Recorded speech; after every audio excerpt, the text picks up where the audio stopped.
Guys, എനിക്ക് പറയാനുള്ള ഇന്നത്തെ സംഭവം, എൻ്റെ ഒരു ഫ്രണ്ട് ആക്സിഡൻറ്റ് കഴിഞ്ഞിട്ട് അവർ ചിലവ് ചുരുക്കാൻ വേണ്ടി ആലപ്പുഴ മെഡിക്കൽ കോളേജ് ഹോസ്പിറ്റലിൽ കൊണ്ടിട്ട്, അപ്പോൾ അവൻ്റെ സർജറിക്കും പല കാര്യങ്ങളിലുമായിട്ട് ഇപ്പം അവിടെ ശരിക്കും പറഞ്ഞു കഴിഞ്ഞാൽ എന്താ പറയുക, നമ്മളൊരു അഡ്മിറ്റ് ആവാൻ ചെല്ലും. ഇതുവരെ അവൻ്റെ സർജറി നടന്നിട്ടില്ല. ആക്സിഡൻ്റായി അവൻ്റെ നടുഭാഗം മൊത്തം പോയിട്ട് ആലപ്പുഴ മെഡിക്കൽ കോളേജിലാണ്. ഇതുവരെ അവൻ്റെ സർജറി നടന്നിട്ടില്ല. കാരണം അവിടെ ചെല്ലുമ്പം അവർ പറയുമ്പോൾ ഇല്ലല്ലോ അതിന് അങ്ങോട്ട് ചെല്ലും, ഇവിടെ ചെല്ലുമ്പോൾ പറയും ഇതിന് അങ്ങോട്ട് ചെല്ലും, അങ്ങനെ മൊത്തത്തിൽ ഓടിച്ച് ഇതുവരെ അവൻ്റെ സർജറി നടന്നിട്ടില്ല. അതിനോടൊപ്പം തന്നെ ഇപ്പോൾ പറയുന്നത് സർജറി നടക്കാത്ത എന്താണെന്ന് വെച്ച് കഴിഞ്ഞാൽ ഡോക്ടർമാരെ കാണേണ്ട രീതി കാണാത്തത് കൊണ്ടാണെന്ന്. അപ്പോൾ ശരിക്കും പറഞ്ഞാൽ എന്താണ് ഈ ഗവൺമെൻറ് മെഡിക്കൽ കോളേജ്, എന്താണ് ഗവൺമെൻറ്? നമ്മളൊക്കെ ഒരു മെഡിക്കൽ കോളേജ് അല്ല ഗവൺമെൻറ് ആശുപത്രിയിലോട്ട് പോകുന്നത് ചിലവ് ചുരുക്കാൻ വേണ്ടിയൊക്കെ അല്ലയോ?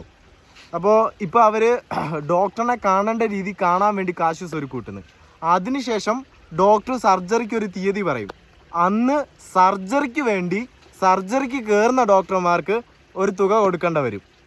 തുക കൊടുത്താലേ കറക്റ്റായിട്ട് അവർ ചെയ്യത്തുള്ളൂ പറയുന്നു, നല്ല വൃത്തിയായിട്ട്. ഇതിപ്പോൾ ശരിക്കും പറഞ്ഞാൽ എന്തുവാ ഗൈസ്, എന്താണ് ആലപ്പുഴ മെഡിക്കൽ കോളേജ് അല്ലെ ഗവൺമെൻറ്, ഇതിൻ്റെയൊക്കെ അവസ്ഥ എന്താണ്? ഞാനിപ്പം ഈ യൂട്യൂബിൽ പറയാൻ കാരണം എൻ്റെ ഫ്രണ്ട് എന്നെ വിളിച്ചിട്ട് പറഞ്ഞു ഇൻസ്റ്റയില നീ ഇതിനെക്കുറിച്ചൊരു വീഡിയോ ചെയ്യണമെന്ന്. പക്ഷേ എൻ്റെ ഇൻസ്റ്റ കയ്യിൽ നിന്നൊന്നും പോയ കാര്യം സസ്പെൻഡൊക്കെ ആയല്ലോ. അത് അത്രയും അങ്ങനത്തെ ഒരു സാഹചര്യത്തിൽ ഞാൻ നിൽക്കുവാണെങ്കിലും അവൻ അങ്ങനെയൊക്കെ പറഞ്ഞ സ്ഥിതിക്ക് ഞാൻ എന്നങ്ങ് പറഞ്ഞു.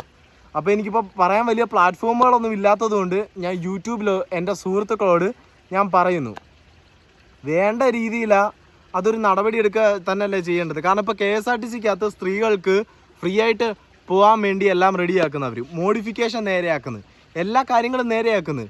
ഈ മെഡിക്കൽ കോളേജിനെ കുറിച്ച് ആരും സംസാരിച്ചിട്ടുമില്ല, പറഞ്ഞിട്ടുമില്ല.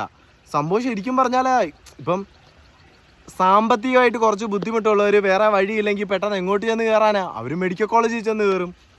ഇപ്പോൾ അവനാ ആക്സിഡൻ്റ് ആയിട്ട് നടുവ് മൊത്തം പോയിട്ട് മെഡിക്കൽ കോളേജിൽ വന്ന് കിടക്കുന്നു. ഇതുവരെ അവൻ്റെ സർജറി നടന്നിട്ടില്ല. കാരണം ഇപ്പോൾ പറയുന്നത് സർജറി നടക്കാൻ വേണ്ടി പിന്നെ ഡോക്ടർമാരെ കാണേണ്ട രീതി കാണണം. കണ്ടു കഴിയുമ്പോൾ ഡോക്ടർമാരൊരു ഡേറ്റ് പറയും. ആ ഡേറ്റിൻ്റെ അന്ന് ഡോക്ടർമാർക്ക് നന്നായിട്ട് സർജറിയും കാര്യങ്ങളൊക്കെ ചെയ്യാൻ വേണ്ടി അന്ന് തുക കൊടുക്കണം. ശരിക്കും പറഞ്ഞാൽ ഞാൻ ആലോചിക്കുന്നത്, അതും ചെറിയ തുകയൊന്നും അല്ല, 3000 പിന്നെ ഇതുവരെ അങ്ങോട്ട് 10,000 ചിലവ് ആയെന്ന്. ഞാനിപ്പോൾ ആലോചിക്കുന്നതല്ല. എന്നാൽ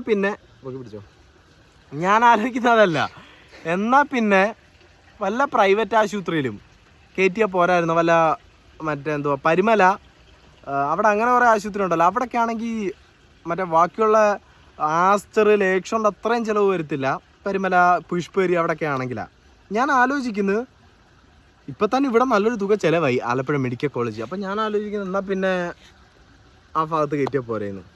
അപ്പോൾ ഗൈസ്, നിങ്ങളെല്ലാം കൂടെ ഈ വീഡിയോ കണ്ടിട്ട് നിങ്ങളുടെ അഭിപ്രായം കമൻ്റായിട്ട് പറയേണ്ടതാണ്.